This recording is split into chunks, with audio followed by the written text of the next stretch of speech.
Hi, ako nga pala si Ian, isang OFW sa Taiwan. For today's video ay magluluto tayo ng sinigang na maya-maya. Yan guys. Una ko munang ginawa ay nilinisan ko yung mga sangkap na gagamitin.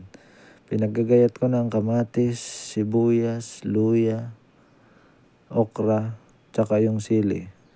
Tapos yung dahon ng kamote ay hinugasan ko na rin. Sunod ko pong gagawin ay naglagay ako ng tubig sa kaserola at ito ay pinakuluan ko.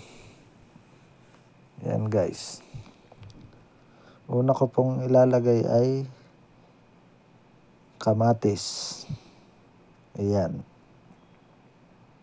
Saka ko ito pakukuluin ng 3 to 5 minutes. Ayan guys. Next ko nilagay ang sibuyas at ang luya. Tapos saka uli natin ito tatakloban guys. Ayan guys. Ayan nga pala guys, nabulak na ang ating tubig. Kaya hinihulog ko naman ang isda na maya-maya.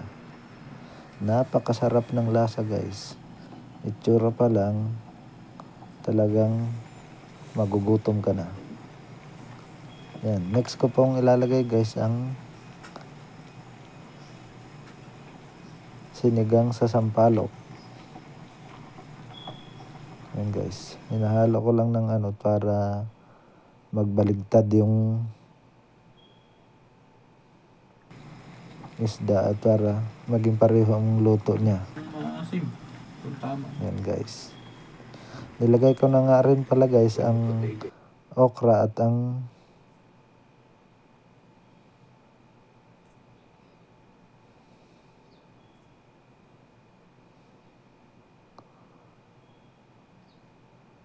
sili.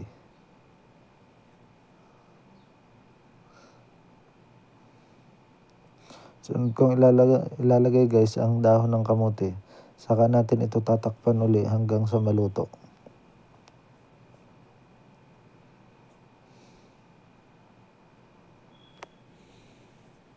Halo-haloin natin ito guys para magparehas ang pagkakaluto niya at parehas ang maging resulta ng mga dahon ng kamote para parehas ang lambot niya. Madami nga pala guys akong nilagay dito na dahon ng kamote kasi napakasarap nito sa sinigang na isda. Talagang pag ito ang nilagay mo, swabe ka partner ng mga sinigang, sinabawan.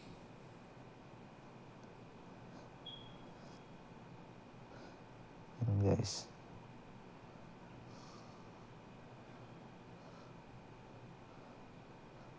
Dito ko yan binili guys sa Sinpong Market sa Hsinchu, Taiwan.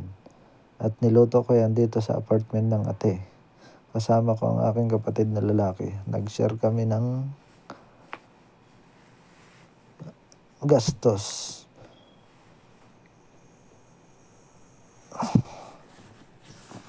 Yan guys, malapit nang maluto guys ang aking nilutong sinigang na maya-maya. Hanggang dito na lang aking video. Thank you for watching.